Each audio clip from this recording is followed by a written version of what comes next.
Tenemos un Dios que no merecemos, un Dios que nos ama, a pesar de cómo somos.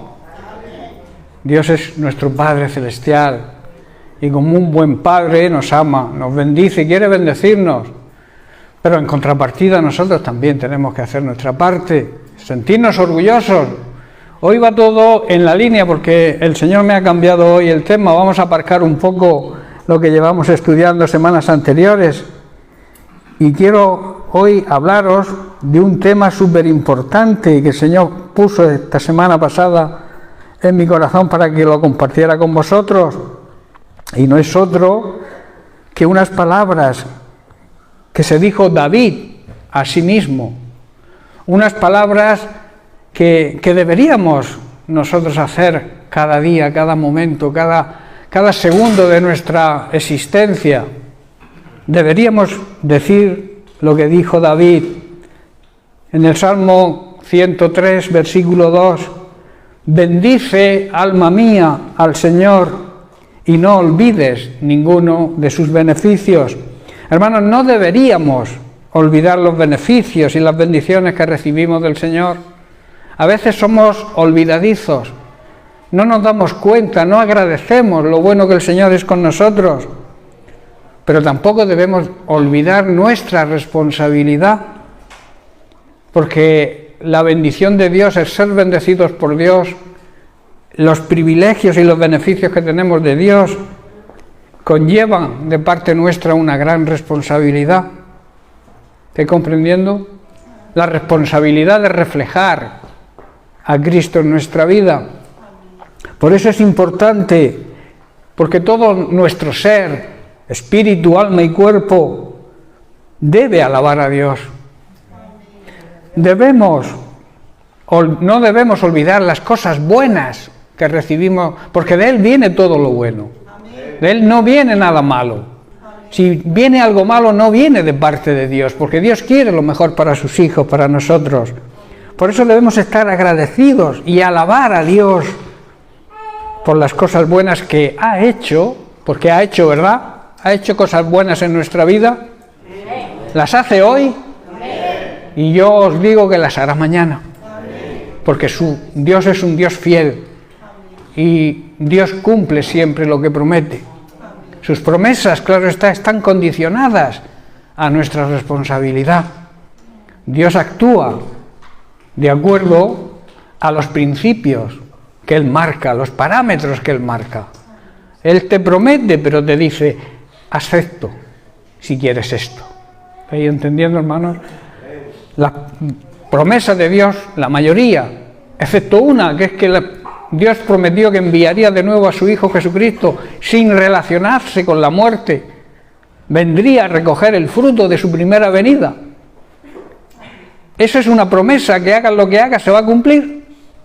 Pero el resto de las promesas para nuestra vida, los beneficios, las bendiciones que recibimos de Él, se van a cumplir siempre y cuando nosotros... ¿Me cambiáis el micro, por favor? Porque...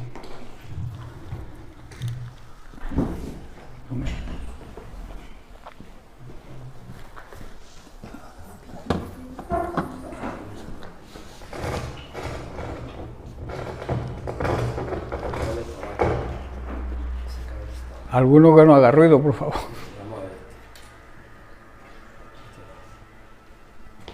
Vale, gracias. Bien, ¿se oye mejor? Súbelo un poco. Como he dicho, todo nuestro ser debe alabar a Dios, espíritu, alma y cuerpo. Ahora, ¿qué significa alabar a Dios? Alabar a Dios significa manifestar el aprecio y la admiración que le tenemos, poniendo en relieve sus cualidades y sus atributos. Ahora, es que no estaba conectado. Es que como algunas veces me dais un micro que no hace falta conectarlo.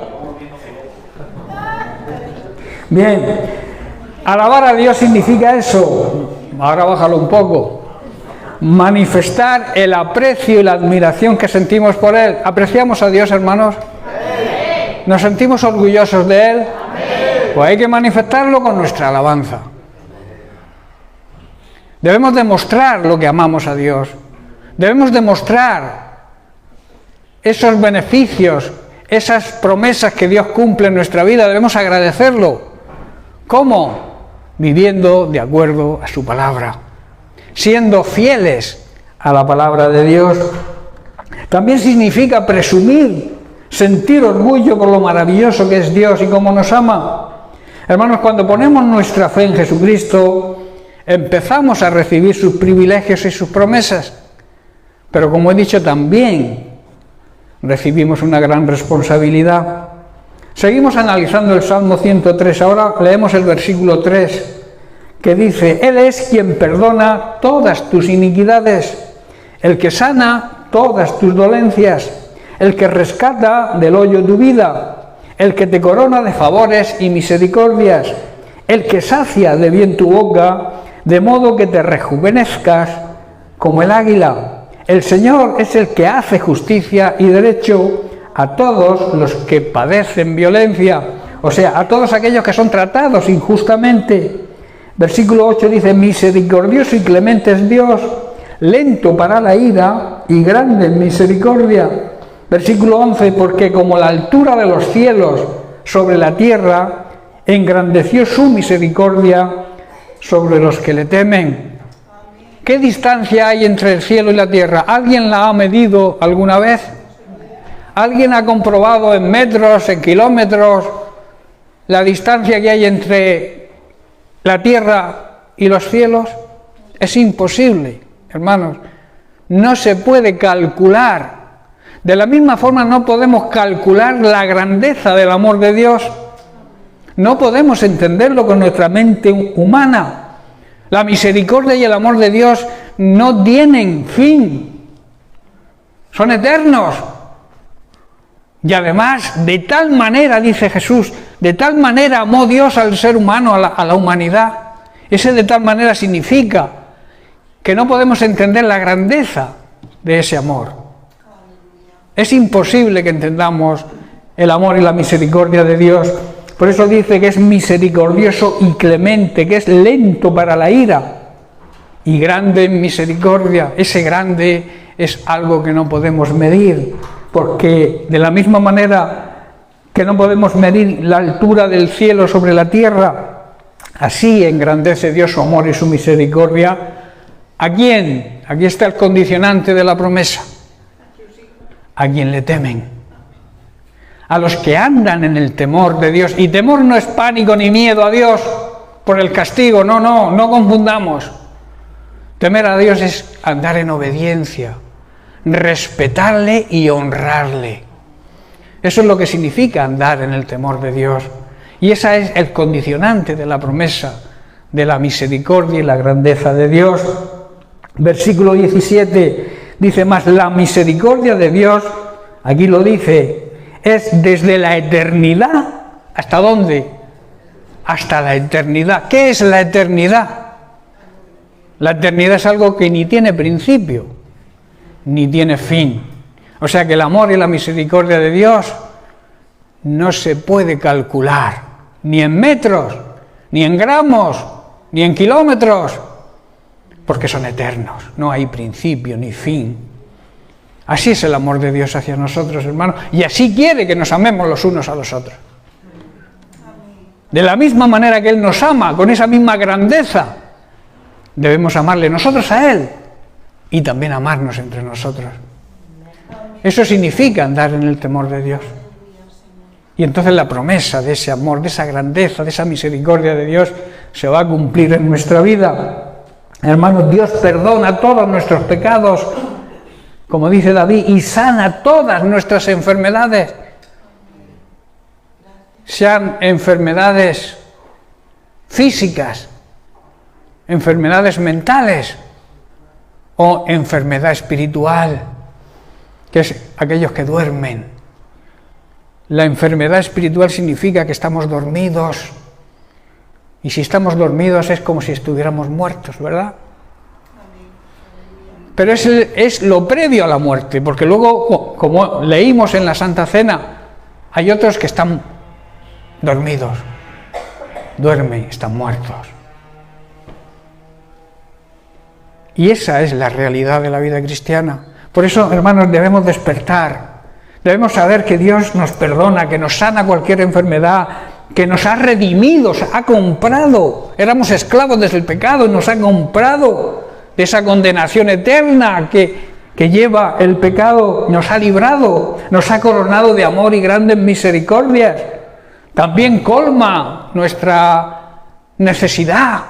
Como ha dicho Marisa, cuando buscamos el reino de Dios y lo buscamos de verdad, poniéndolo en prioridad sobre cualquiera de nuestras prioridades, ponemos el avance del reino de Dios como prioridad nuestra, el Señor cubre nuestra necesidad.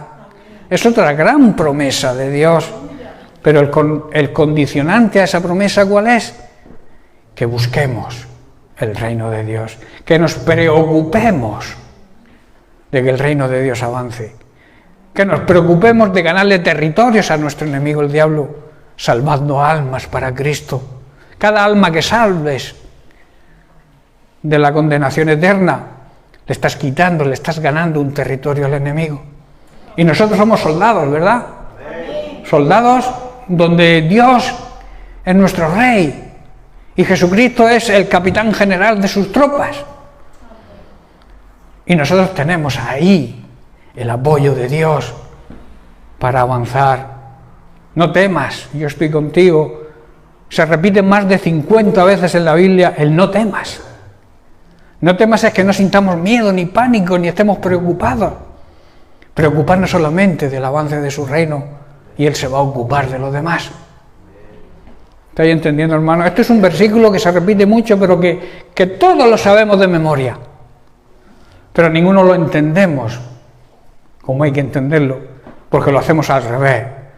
Estamos buscando para nuestra necesidad. No paramos de buscar para nuestra necesidad. Algunos tienen hasta 3 trabajos, porque queremos cubrir nuestra necesidad. Claro, empleamos tanto tiempo, dedicamos tanto tiempo a nuestra necesidad, que nos olvidamos de buscar el reino de Dios, que es lo más importante, ¿verdad? El Señor, hermanos, a través de su palabra nos enseña a vivir de una manera recta y honrada, y también nos hace justicia, como hemos leído, cuando somos tratados injustamente. El Señor también se compadece, también es misericordioso, o sea que entiende nuestros problemas, se pone en nuestro lugar. La misericordia significa eso. Si quieres juzgar mi vida, ponte mis zapatos. Alguien dijo, no recuerdo quién, para juzgarte, además no debemos de juzgar a nadie, no somos jueces, ¿verdad? Pero si tú tienes que hacer algún comentario sobre alguna persona, ponte en su lugar primero. Ya ves cómo actuarías tú en sus circunstancias. Por eso dice, ponte los zapatos de aquel al que vas a juzgar. Que no debes juzgar a Dios. Dios es el único juez y el único juez justo. Hermanos, el amor de Dios es inagotable hacia aquellos que le temen. El Señor es como un padre con sus hijos, tierno y compasivo, con aquellos que le honran, como he dicho, respetan y le obedecen. El amor de Dios permanece para siempre. El amor de Dios no es el amor humano, el amor egoísta, que exige. El amor de Dios no exige, da. El amor verdadero es darse a los demás. El amor en el matrimonio es estar pendiente de la persona amada. Estar pendiente de sus necesidades y no exigir, me amas, me tienes que dar. No, te amo y te doy. Y cuando las dos personas, el hombre y la mujer en el matrimonio, hacen eso, es cuando el matrimonio funciona. Muchos matrimonios se van a pique, ¿por qué? Porque no entienden este principio bíblico de que el amor verdadero no exige, el amor verdadero da. El Evangelio consiste en dar. Hay muchos que vienen al Señor buscando recibir. Lo primero que hay que buscar para recibir es la salvación. Buscar el camino a Jesucristo, que es el camino, la verdad y la vida. Y es el único camino, es el único a través del cual podemos alcanzar la salvación. Porque Él vino a eso, a salvarnos, no vino a condenar al mundo. Vino a que el mundo fuera salvo a través de Él. Y esa es la realidad del Evangelio. Por eso el Padre dio al Hijo. El Hijo se dio a sí mismo. Y nosotros tenemos que seguir la línea, darnos a los demás, para hacer la obra de Dios como hay que hacerla, ¿verdad? En definitiva, hermanos, el Señor a sus hijos obedientes nos perdona, nos sacia, nos rescata, nos colma de favores, tiene misericordia, nos ama y nos da todo lo bueno. Lo que encabeza esta lista de bendiciones que hemos leído en el Salmo 103, el primer beneficio, la primera bendición, es el regalo de la salvación en Cristo. David dice, Él es quien perdona todas tus iniquidades, tus grandes pecados. Iniquidad es un pecado grande, es una gran maldad, y Él la perdona. Eso habla de salvación. El primer beneficio que tenemos cuando nos convertimos, cuando aceptamos a Jesucristo como nuestro Señor y Salvador personal, el primer beneficio, la primera bendición es la salvación. Iniquidad, como he dicho, es maldad, es una injusticia grande. Hermanos, todo pecado, por muy pequeño que lo considere, todo pecado, toda desobediencia a la palabra de Dios es una gran injusticia para Dios. El pecado menosprecia, desprecia en gran manera la obra que Cristo hizo.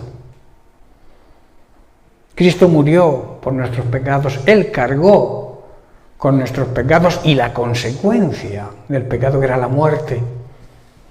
Él murió físicamente, pero también tuvo que bajar a los infiernos. Y allí le arrebató las llaves de la muerte al mismo diablo. Y entonces se presentó con su sangre. Al tercer día resucitó. En el tiempo que estuvo en el sepulcro hizo eso. Pero al tercer día resucitó, subió al cielo, le presentó a Dios el Padre su sangre derramada en la cruz, y entonces el Padre aplicó esa justicia a nosotros. A todos aquellos que acepten el sacrificio de Cristo, reciben la justificación que Cristo ganó para nosotros, y entonces el Padre nos ama, nos convierte, nos adopta como hijos. Porque no todos somos hijos de Dios, hermanos. No te creas esa mentira. Todos somos creación de Dios. Dios ama a su creación. Pero son hijos aquellos que le reciben, que le aceptan como Señor y Salvador y como el único camino. No busques más caminos hacia la salvación. No busques otro. Ni Montserrat, ni Lourdes, ni la Fuensanta. Nadie te puede salvar. Jesucristo es el único que pagó el precio por tu salvación. Y a Él es al que tenemos que servir y seguir. El apóstol Juan dijo que el que quiera ser su verdadero discípulo debe andar como Él anduvo. Debemos vivir imitando, siguiendo las enseñanzas de Jesucristo. En Efesios capítulo 1, versículo 7, Pablo declara, dice, en quien, se refiere a Jesucristo, tenemos redención por su sangre, el perdón de pecados, según las riquezas de su gracia. Hermanos, el apóstol Pablo aquí está diciendo que fuimos redimidos. Redimir significa liberar de la esclavitud, comprarnos de nuevo. Y lo hizo por la sangre de Cristo. Nos rescató de la esclavitud que supone el pecado y de su consecuencia la condenación eterna. Mirad el gran mérito de Cristo. Librarnos, rescatarnos, pagar el precio para que nosotros fuéramos libres de nuevo, para restaurar la comunión con Dios. El pecado nos aleja de Dios. Tenemos un derecho como hijos. Y ese derecho lo perdió Adán y Eva en el huerto del Edén. Ese derecho se lo entregó al mismo diablo. Por eso Jesús a los fariseos, a los que no le aceptaron, les decía: vosotros sois de vuestro padre el diablo. O sea, no todos somos hijos de Dios. Hay algunos que son hijos del diablo. Pero Jesucristo vino a comprar esa libertad, esa esclavitud. Éramos esclavos del pecado, éramos esclavos del mismo diablo. Y Jesucristo con su muerte pagó nuestro rescate. Nos compró de nuevo. Y restauró la relación que teníamos perdida con Dios. Eso es algo básico en la vida cristiana que debemos saber y entender. Y aplicarlo también. Y saber los privilegios que tenemos como hijos. Hay unos derechos que nos corresponden cuando somos hijos, ¿verdad? Los hijos son los que heredan. ¿Y qué heredan los hijos de Dios? La salvación, la vida eterna. Y la vida eterna es algo que hay que disfrutar aquí. Hay que empezar a disfrutar desde el momento en que se entiende esto. Porque hay personas que llevan 20 años en el Señor y esto no lo entienden. Se creen que hay que morirse para llegar a la vida eterna. La vida eterna se empieza aquí. Jesús dijo: yo he venido a daros ¿qué? Vida abundante y plena. Eso es vida eterna, hermano. Y ha venido para dárnosla aquí. Empezar a vivirla aquí. Y después, cuando partamos de este cuerpo, que todos vamos a dejar este cuerpo, el armario donde vivimos, lo vamos a dejar. Y entonces pasaremos a la presencia. Continuaremos la plenitud de la vida eterna en la presencia de Dios y de Jesucristo, Dios. Amén. Hermanos, la cruz fue un precio muy alto que tuvo que pagar Jesús. O sea, a nosotros la salvación nos sale, digamos, gratis. La salvación no se consigue haciendo nada, sino aceptando a Jesucristo como Señor y Salvador. Se recibe la salvación. Por gracia, por regalo de Dios sois salvos. No por las buenas obras que hagáis. Somos salvos por la gracia de Dios. Y eso no es cosa nuestra, eso es un regalo de Dios, hermanos. No tienes que hacer méritos para ganar la salvación. Tienes que aceptar a Jesucristo. Tienes que aceptar, que significa aceptar su palabra, aceptar sus enseñanzas, convivir con su palabra. Y entonces recibes el beneficio de la salvación, de la vida eterna. Si no, es imposible. Nos sale gratis, pero costó mucho. Tú no lo pagaste, pero hubo alguien que lo pagó, que fue Jesucristo, padeciendo, muriendo, pero resucitando. Su gloriosa resurrección es la que nos hace salvos. Si Jesucristo no hubiera resucitado, no se hubiera hecho efectiva la salvación en nosotros. ¿Estás comprendiendo? Por eso la religión tiene a Jesucristo colgado en un madero. El diablo quiere verlo ahí y trata con los religiosos para que sigamos viéndolo ahí. Pero Jesucristo hoy está resucitado. Nosotros vemos a un Cristo no histórico, un Cristo glorificado, que está sentado a la diestra del Padre y está intercediendo y está vivo, no está muerto. Está intercediendo por nosotros. Cristo glorificado, no un Cristo histórico. La humanidad conoce a Cristo, todos han oído hablar de Cristo, pero lo conocen de una manera histórica, como alguien, como el Cid Campeador, ¿no? Un ser que nació y murió, lo crucificaron. Todo el mundo conoce a ese Cristo. Pero ¿quién conoce de verdad al Cristo glorificado? Los que amamos, le servimos y le obedecemos. Y vivimos pendientes de lo que Él está pendiente.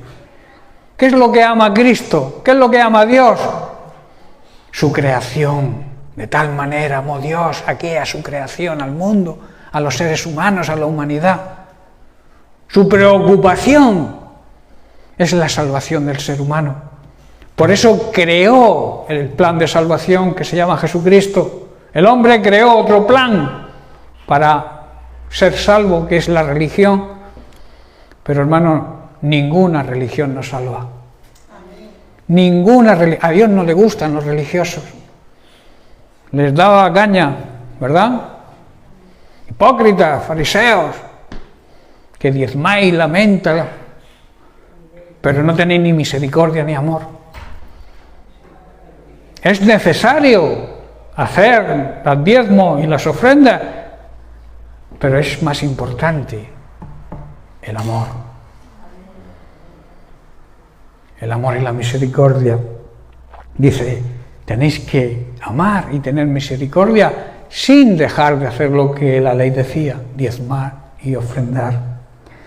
Hermanos, la cruz, como he dicho, es un precio muy alto que Jesús pagó, y esto crea en nosotros una gran responsabilidad. Así lo afirma Pablo en su segunda carta a los Corintios, capítulo 5, versículo 14. Dice así: porque el amor de Cristo nos constriñe, pensando esto, que si uno murió por todos, luego todos murieron.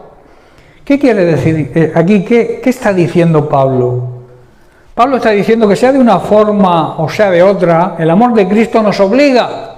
El amor de Cristo debe controlar, debe motivar toda nuestra vida. La vida de un verdadero cristiano tiene que estar motivada por el amor de Cristo. Esa es la responsabilidad que tenemos nosotros. Puesto que creemos que Cristo murió por todos, está diciendo Pablo, también debemos creer que todos nosotros necesitamos morir a nuestra antigua y egoísta manera de vivir. ¿Estáis comprendiendo? Si creemos y afirmamos y sabemos que Cristo murió por todos, también debemos saber que todos debemos morir a nuestra vieja y antigua y egoísta manera de vivir. Y esa es la obligación, esa es la responsabilidad de todo verdadero cristiano. Hermanos, la iglesia de Corintios estaba llena de pecado. Era una iglesia que estaba llena de pecado. Principalmente eran pecados sexuales, el pecado de la fornicación, ya que en el capítulo 5 de su primera carta empieza su capítulo de esta manera. Dice: de cierto se oye que hay entre vosotros fornicación. Fornicar es practicar sexo fuera del matrimonio. Dice: y tal fornicación, cual ni aún se nombra entre los gentiles, entre los incrédulos, ni la nombran, y vosotros estáis viviendo en fornicación.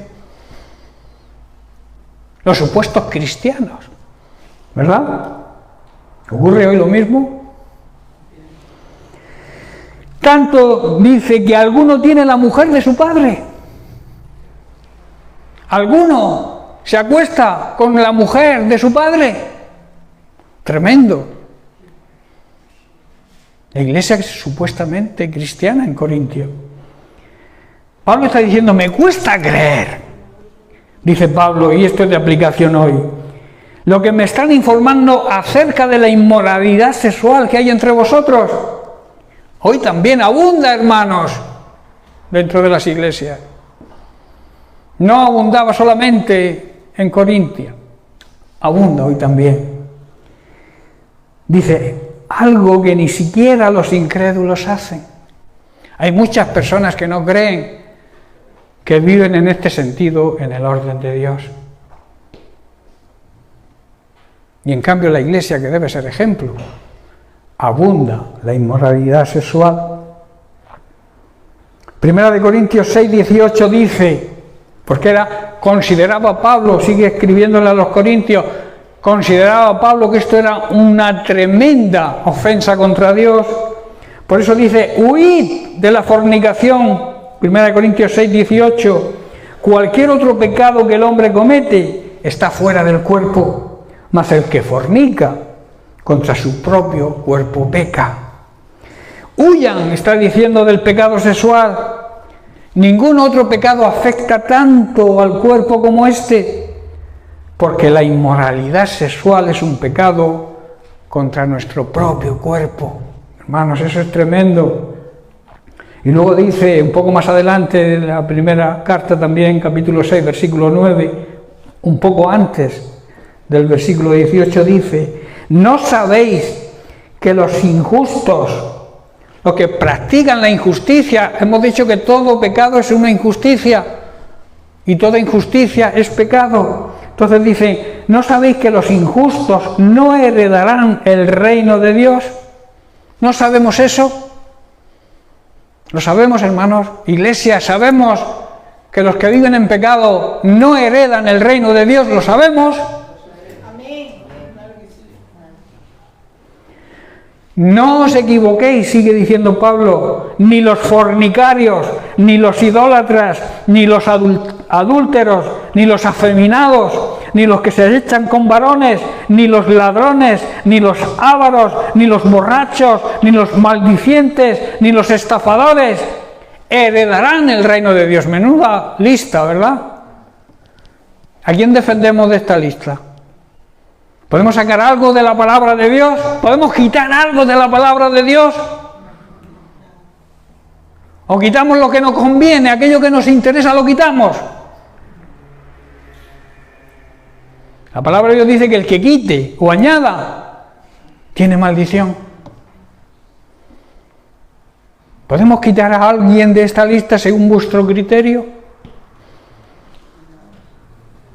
Hermanos, debemos darnos cuenta de que los que hacen lo malo, toda esta lista habla de vivir en pecado, no van a heredar el reino de Dios. No tienen la herencia de los hijos de Dios. En otras palabras, se condenan, se van al infierno si no se arrepienten y cambian de sentido.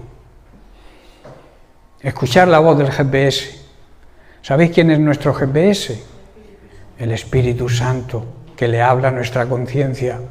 Y nuestra conciencia nos dice: por ahí no vas bien, cambia de sentido. Cuando te sea posible, da la vuelta. Es lo que nos dice el GPS cuando vamos por el camino equivocado, ¿verdad? Ponemos una dirección. Si queremos llegar a esa meta, tenemos que seguir las instrucciones. Porque si no, no vas a llegar a la meta. ¿Cuál es tu meta? Pensando en la eternidad, ¿cuál es tu meta? ¿Es la vida eterna? ¿O es hacer lo que a ti te dé la gana? Si quieres llegar a la meta y estás viviendo en pecado, cambia de sentido. Eso significa arrepentimiento. Giro de 180 grados. No sientas remordimiento. Hay quien siente miedo cuando peca se siente mal porque tiene miedo a la condenación.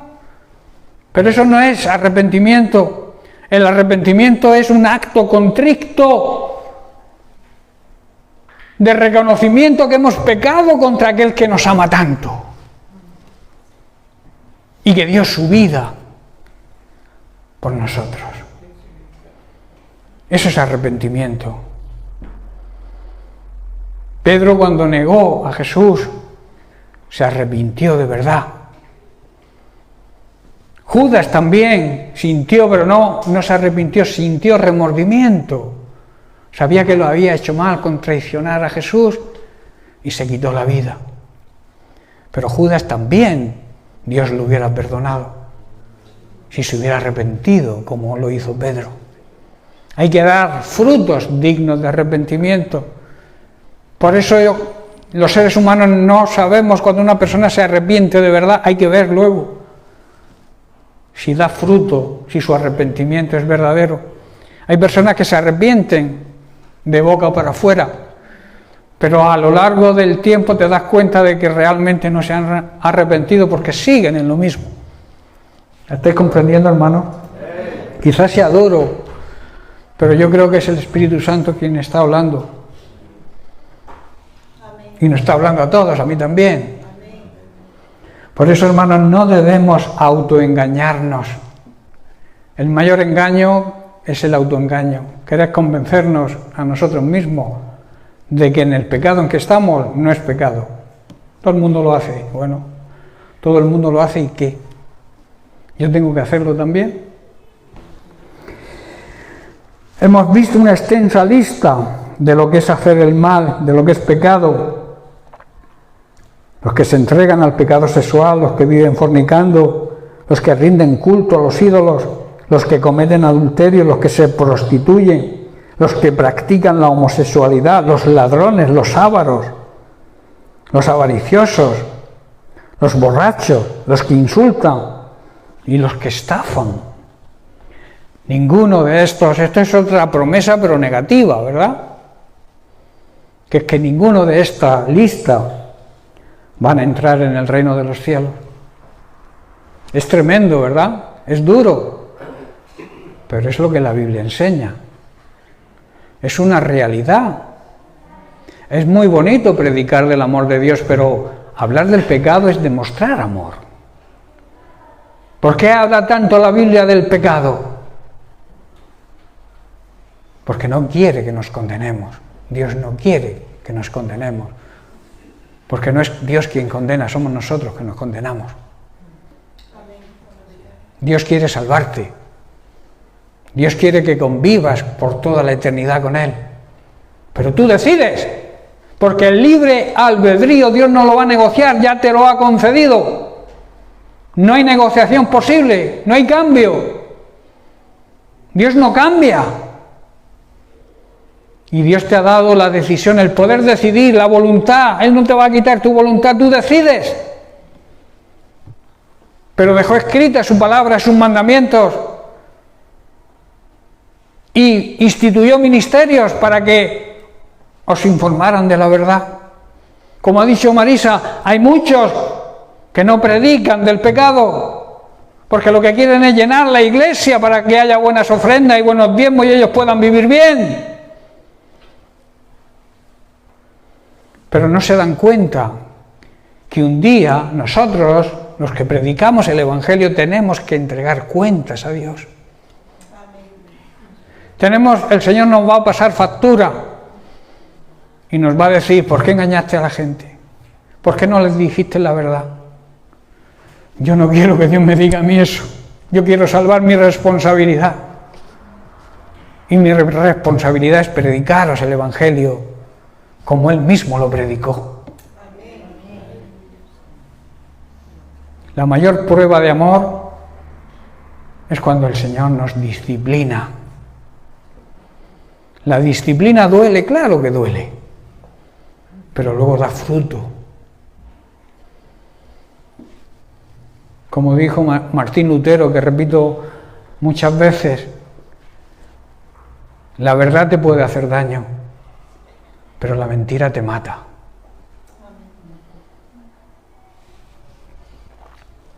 En la Biblia, en la palabra de Dios, vemos bien claro lo que es pecado. No lo que yo creo que es pecado, lo que yo considero que es pecado. Pecado es lo que Dios dice que es pecado y también sus consecuencias. Y en el caso de la fornicación que estamos tratando, dice que los que practican la inmoralidad sexual no pueden seguir siendo parte de la iglesia. En otras palabras está diciendo eso. No son iglesia, porque la iglesia debe ser santa, pura, resplandeciente, para ser la esposa del Cordero cuando Jesucristo regrese. Se debe casar con una iglesia santa, su novia tiene que ser santa, pura, transparente. El vestido no puede estar sucio por el pecado. Dios no se va a casar con una esposa fornicaria.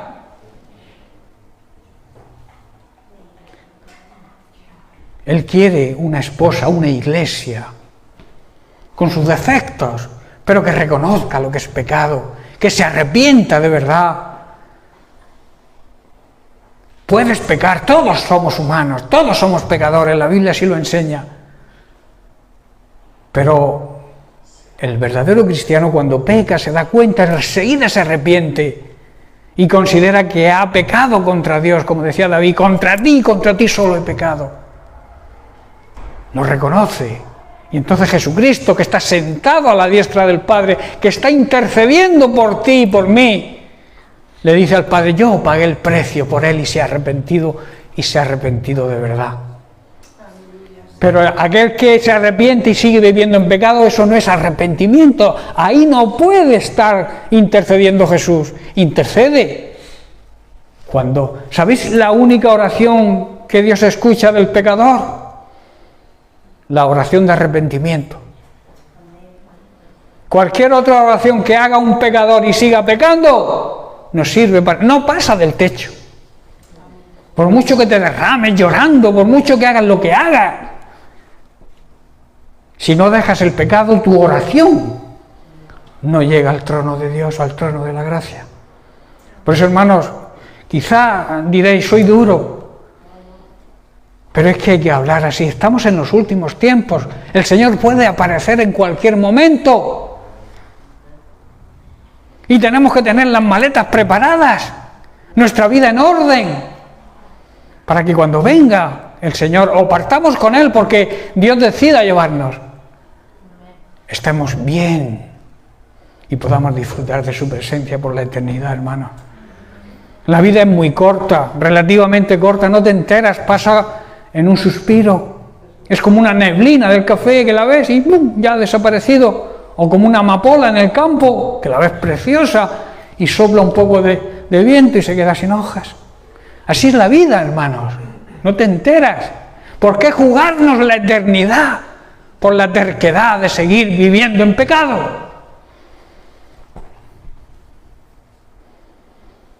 ¿Qué beneficio le sacas al pecado, hermanos? El pecado nos aleja de Dios, rompe la comunión con Dios. Acércate a Dios y aléjate del pecado. Pide perdón, arrepiéntete y cambia de vida.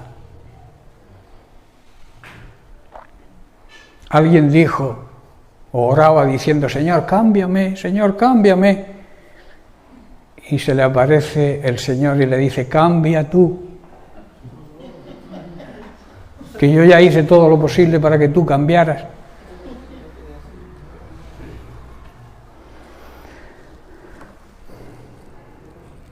Todo este tipo de personas de esta lista, que se creen muchos y se llaman cristianos, se están engañando a sí mismos.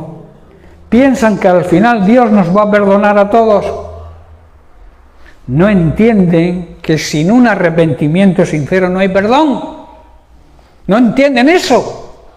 Solo hablan del amor de Dios y que nos ama y nos va a perdonar. Entonces, ¿para qué envió a Jesucristo? ¿Para qué murió Cristo en la cruz? Si al final nos va a perdonar a todos, pues vivamos todos en pecado. No hubiera hecho falta que hubiera venido Cristo, ¿verdad? Yo pregunto, ¿para qué vino Cristo si el Señor nos va a perdonar al final a todos? Eso es una falacia, es una gran mentira del diablo. Dios nos perdona si nos arrepentimos. Sin arrepentimiento no hay perdón, y sin perdón no hay salvación. Olvidan estas personas que Dios es amor, pero que también es justicia, y es verdad. El amor, hermanos, la justicia y la verdad siempre van unidos, caminan de la mano, porque son parte de la esencia de Dios. La esencia de Dios es el amor, la misericordia, pero también la justicia y la verdad. Tú no puedes apartar del amor la justicia. Justicia significa dar a cada uno el pago a sus hechos. O sea, dar a cada uno lo que se merece. Si premio, premio. Pero ¿y si merece castigo? ¿Le vas a dar el premio? ¿Qué dirán los que han sido justos? ¿Para qué he llevado yo toda una vida justa si al final este que ha vivido toda la vida en pecado y no se ha arrepentido tiene el mismo final que yo? ¿Estáis comprendiendo, hermano? Estas personas quizá piensen, tendré tiempo de arrepentirme. ¿No? ¿Verdad? Pero yo te pregunto, ¿quién marca los tiempos? ¿Quién puede asegurar un segundo más de vida? ¿Quién sabe el momento de la segunda venida de Cristo? ¿Quién lo sabe? Ni el propio Jesús lo sabe. Hay algunos por ahí que dicen tonterías, adivinanzas, profecías falsas, que el Señor va a venir tal día en la cola de un satélite, yo qué sé, 1000 tonterías. Solamente el Padre sabe cuándo va a venir el Hijo. Nadie lo sabe. Y puesto que nadie lo sabe, tenemos que estar preparados.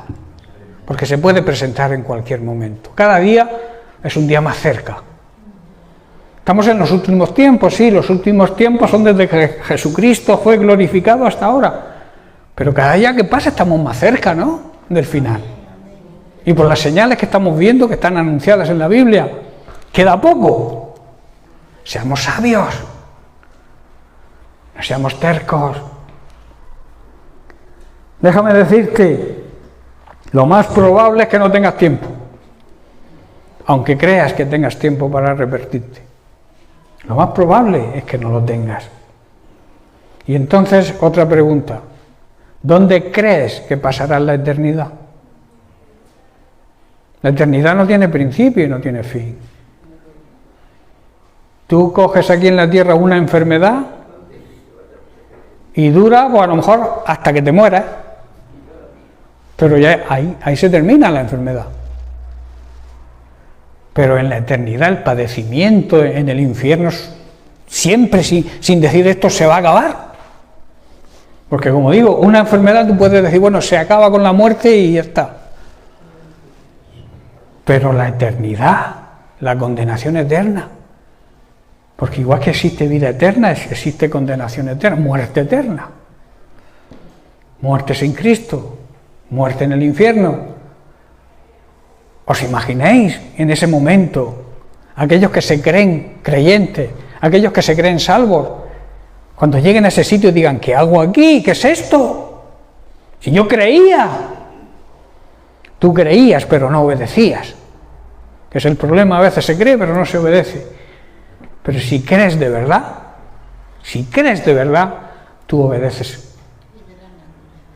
Si crees en Dios, tú le obedeces a Dios, tú obedeces su palabra. Hermano, estoy terminando. Hermanos, termino con un llamado al arrepentimiento y decir que estas preguntas que nos hemos hecho debemos hacérnoslas para reaccionar y que podamos asegurar nuestra eternidad en la presencia de Dios, la vida eterna. Dios nos llama al arrepentimiento en muchos textos bíblicos. En Mateo capítulo 3, verso 2, por boca de Juan el Bautista, dice, arrepentíos, porque el reino de los cielos se ha acercado. El propio Jesús en Mateo 4, 17, dice así, Jesús comenzó a predicar y a decir, arrepentíos. Las primeras palabras de la predicación de Jesús, del ministerio de Jesús, fue un llamado al arrepentimiento, porque el reino de los cielos se ha acercado, Él estaba allí. También en Marcos 1:15 vuelve a hacer el mismo llamado, el tiempo se ha cumplido y el reino de Dios se ha acercado, arrepentíos y creed. Y obedecer, la palabra creer en la Biblia también significa obedecer, creed en el Evangelio. Y el apóstol Pedro también dice en Hechos 2:38, arrepentíos y bautícese cada uno de vosotros en el nombre de Jesucristo para perdón de pecados y recibiréis el regalo del Espíritu Santo. Y también en Hechos 3:19 dice, arrepentíos y convertíos para que sean borrados vuestros pecados, para que vengan de la presencia del Señor tiempos de refrigerio, tiempos de descanso, tiempos de paz, vivir en un spam, ¿verdad? En un oasis. Eso es lo que quiere el Señor para nosotros. Y yo pregunto y termino, ¿por qué la Biblia habla tanto de arrepentimiento? ¿Por qué? Dios nos ama, hermanos, y quiere lo mejor para nosotros. No quiere que nadie se condene. Por eso se habla tanto del pecado y del arrepentimiento, porque Dios no quiere condenar a nadie, no quiere que nadie se vaya al infierno.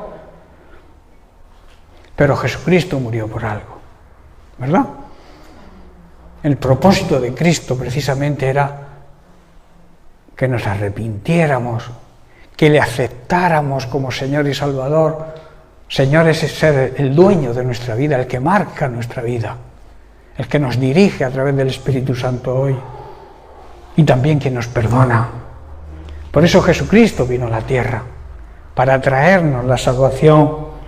No menosprecies el sacrificio de Cristo, no le quites el valor que tiene. Su sangre nos limpia de todo pecado cuando nos arrepentimos, cuando dejamos de pecar y hacemos a Jesucristo como el Señor, el dueño de nuestra vida. Entonces, hermanos, solo entonces se hace efectiva la salvación, el beneficio que dice David, que no debemos olvidar.